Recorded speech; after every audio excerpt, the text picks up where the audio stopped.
해외에 계신 동포 여러분 안녕하십니까? 대한민국 서울에서 보내드리는 KBS 월드라디오의 한민족 네트워크 아나운서 이승현입니다. 미국 뉴욕 맨하튼에서 변호사로 일을 하면서 동시에 다큐멘터리 감독을 오가는 30대 젊은 한인 청년이 있습니다. 이분이 만드는 다큐멘터리가 좀 특별한데요. 바로 쿠바의 한인들에 관한 내용입니다. 쿠바는 우리와 수교를 맺지 않은 미수교 국가라서 쿠바에 사는 교민들은 거의 없고요. 가끔 여행객이나 경제적인 교류만 좀 일부 있는 정도로 알고 있거든요. 자, 그런데 쿠바의 한인들의 발자취를 쫓고 있다고 하니 참 특이한 점이 분명히 있습니다. 미국명 조셉 전, 현재 코트라 뉴욕 무역관에서 일하고 있는 전우석 변호사를 전화 연결해 보도록 하겠습니다. 변호사님 안녕하세요. 네, 안녕하세요. 반갑습니다. 변호사님이라고 칭할까요? 감독님이라고 제가 부를까요? 어떤 게 더 좋으세요? 글쎄요, 둘 다 부담스럽네요. 조셉이 좋습니다. 예, 제가 오늘은 다큐멘터리에 대한 이야기를 많이 여쭤볼 예정이라 감독님이라고 칭하도록 하겠습니다. 자, 그나저나 네. 지금 일하고 계신 곳이 그 코트라 뉴욕 무역관이라고 제가 소개를 해드렸는데요. 먼저 구체적으로 네. 어떤 일을 하고 계시는지 여쭤볼게요. 네, 코트라가 이제 한국 정부 기관이죠. 이제 한국 중소기업의 해외 진출과 이제 투자 등을 지원하는 정부 기관이고요. 저의 여기서 공식적인 타이틀은 지식재산권 컨설턴트예요. 네. 이게 무슨 말이냐면은 우리나라 중소기업과 아니면 요즘 유행하는 창업 스타트업 기업들이 이제 해외 진출할 때, 미국에 진출할 때 그 직면할 수 있는 지식재산권 문제, 저작권이 됐건 특허가 됐건 디자인, 상표 등 그리고 투자자 연결이라든지 이런 데 상담을 주로 하고 있습니다. 예. 제가 알기로는 미국에서 태어나셨다고 제가 들었거든요. 그런데 한국말도 굉장히 잘하시는 것 같아요. 네, 이제 아버지께서 미국에서 수학하실 때 태어났고요. 네. 이제 한국에 3살 때 들어가서 유년기와 청소년기를 대부분 보내고 이제 고3 때 다시 미국에 왔습니다. 그렇군요. 어찌 보면 그러면, 사춘기 시절, 10대 시절을 한국에서 보내셨기 때문에 한국의 정서에 어찌 보면 잘 알고 계신다, 익숙하다, 이렇게 보면 되겠네요. 그렇죠. 네. 예. 자, 오늘 이런 변호사로서 이제 제가 궁금한 점이 있는 게 아니라 이제 감독님으로서 여러 가지 궁금한 점이 있어서, 이 코너에 저희가 섭외를 했는데, 쿠바의 한인들을 주제로 현재 다큐멘터리를 만들고 계신다, 이렇게 소개를 해드렸거든요. 사실 변호사분들이 굉장히 바쁘다고 하시던데, 언제 또 이렇게 다큐멘터리를 만드셨는지. 네, 이제 우연을 가정한 약간 필연이라고 저는 생각을 하는데, 저 다큐멘터리 자체는 말씀하신 듯이 이제 쿠바에 사는 한인 후손들에 대한 이야기를 담고 있고요. 이들이 이제 1905년, 그때 저도 사실 다큐멘터리 제작을 하면서 역사 공부를 조금 시작하게 됐는데, 이제 대한제국 시절 때, 약 1000여 명의 대한제국 국민들이 이제 인천 제물포에서 화물선을 타고, 태평양을 건너서 이제 멕시코에서 노예 같은 중노동 생활을 하고 그중 약 300명 정도가 이제 쿠바로 나중에 이주를 하게 됐어요. 예. 이제 그런 전체적 역사적 맥락에서 이제 현재까지 살아있는 한인 쿠바인들에 대해서 관심을 갖게 됐는데, 예, 그 계기가 있었을 것 같거든요. 어떻게 이런 네, 다큐를 시작하게 되셨는지. 약 1년 전에 이제 2015년 12월인데 1월까지 제가 쿠바에 있었는데, 사실 가게 된 계기는 미국과 쿠바가 수교를 하고 이제 미국인들이 많이 들어가기 전에 이제 쿠바를 경험하고 싶은 욕심이 있었어요. 그리고 평소 여행을 좋아하고 이제 휴식도 필요하다고 생각을 해서 이제 사실 일주일도 안 되는 기간 안에 이제 쿠바행 비행기를 사서 불현듯 그냥 저는 배낭여행을 간 거죠. 예. 계획이 없이. 근데 이제 숙소에서 저를 픽업하러 마중 나오신 분이 이제 아시안계 여성분이신 거예요. 예. 어떻게 보면 쿠바에서 첫 번째로 만난 사람이 이제 아시안계였던 거죠. 그래서 예. 저는 좀 놀라서 이제 차를 타고 가면서 전 당연히 이제 중국 분이라고 생각을 해서 예. 혹시 중국 분이시냐 이렇게 물어보시니까 그분께서 아니다, 자신은 한인 4세다 이렇게 말씀을 하시는 거예요. 예.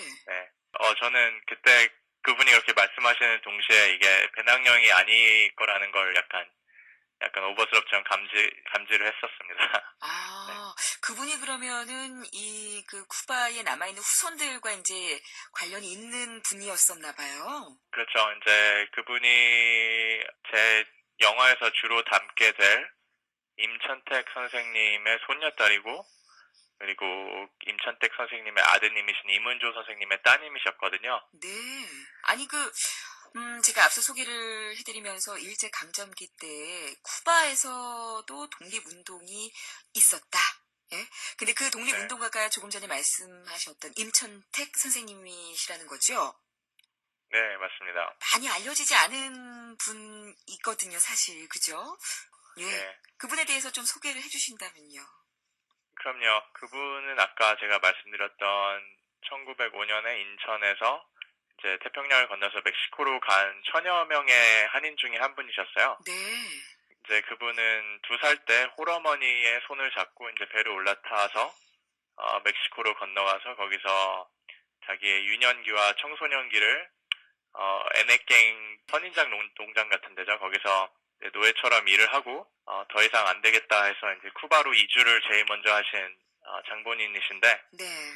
이분이 쿠바로 이주를 해서 이제 우리나라는 그때 일본 강점기에 있지 않았습니까? 그래서 쿠바와 멕시코에 사는 한인들에게 그 독립자금을 이분이 앞장서서 거두셨어요. 네. 네, 그 독립자금을 상해 임시정부에 연속해서 보내드렸고, 음, 사실 그 기록이 그 백범일지, 김구 선생님의 백범일지에 이제 자세히 그 내용이 나와 있어요. 네.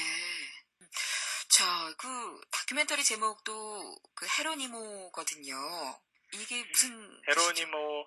네, 헤로니모는 사실 이제 임천택 씨의 아드님이세요. 이제 이분이 사실 임천택 선생님 못지않게 대단한 글쎄, 업적과 유산을 갖고 있는데, 네. 이분은 이제 구남매 중에 첫째고, 쿠바에서는 한인 역사상 최초로 이제 하바나에 있는 하바나 법대를 입학하신 장본인이세요. 그게 이문조 네, 선생님이시죠? 맞습니다. 예. 이문조 선생님이시죠. 음, 예, 근데 이분이 이제 하바나 법대를 들어갔는데 같이 다녔던 동기 중에 한 명이 이제 피델 카스트로 얼마 전에 타계한 그 아, 쿠바의 리더였어요. 예. 예.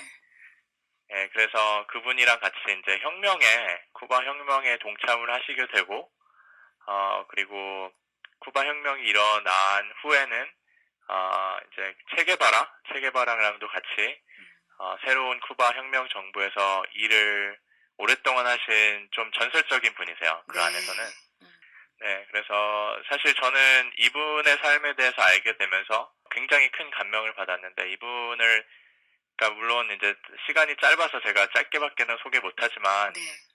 감히 말씀드리자면 이분은 쿠바의 도산 안창호 선생님 같은 분이라고 저는 생각하거든요. 네. 자신이 사는 곳에 100% 충성을 하면서 동시에 조국과 그리고 자신 한인 커뮤니티에 대해서도 100% 헌신을 하신 굉장히 이상적인 그런 삶을 보여주셨다고 저는 생각하고 있습니다. 그렇군요. 네, 우리에게는 잘 알려지지 않은 쿠바의 독립운동가에 대한 다큐멘터리를 만드신 목적이 많은 네, 분들에게 이를 알리기 위함이다라고 보면 될까요? 어떻습니까? 맞습니다. 사실 이런 질문을 많이 들어요. 이런 쿠바 한인 노선에 대해서 이렇게 어떻게 보면 집착을 하고 이들 스토리에 대해서 이렇게 열정을 갖고 달려드냐고 이제 예. 많이 질문을 듣는데 저는 크게 두 가지로 이게 굉장히 중요하다고 생각하는데 첫 번째는 이문조 씨와 쿠바 한인들이 보여주신 그 삶에 대한 그 역경 속에서도 계속 살아남고 그리고 한인 정체성을 유지하는 모습에서 음, 재외동포들이 살아가야 되는 롤모델로서의 어떤 그 벤치마킹 할 수 있는 그 롤모델 향을 봤어요. 예. 그리고 좀 뭐 뜬금없을 수도 있지만 이제 저희 세대의 대의에 대해서 음, 가끔 생각을 하거든요. 네. 근데 뭐 우리나라도 지금 시국도 그렇고 이제 미국 같은 경우도 뭐 트럼프 시대 이후로 이제 소수민족이 점점 차지하는 비중과 역할과 존재감도 점점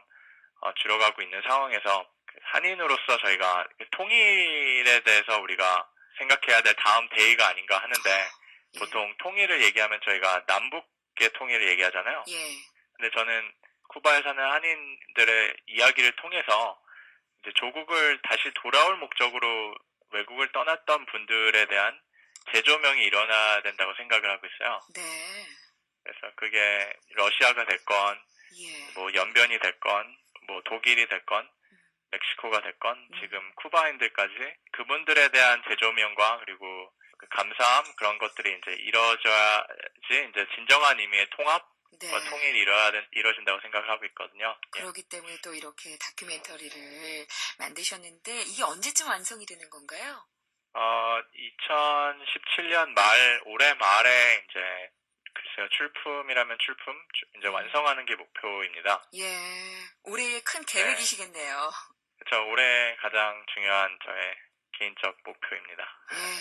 올해 이제 이 다큐멘터리가 완성이 되면 또 저희가 이 방송을 통해서 그 내용과 함께 또 감독님의 여러 가지 이야기들을 더 들어보기로 하고요. 그 계획이 잘 네. 차질 없이 진행이 되도록 저희 프로그램도 한 마음으로 응원을 하도록 하겠습니다. 감독님의 젊은 네. 에너지 그리고 패기에 정말 박수를 보냅니다. 오늘 인터뷰 감사합니다. 네, 감사합니다. 네, 글로벌 코리안 오늘은요, 쿠바의 한인들 다큐멘터리를 만들고 있는 미국의 한인 변호사 전우석 변호사와 함께했습니다. 수요일에 함께한 KBS 월드라디오 한민족 네트워크 순서 여기서 인사드립니다. 내일 다시 찾아뵐게요. 아나운서 이승현이었습니다.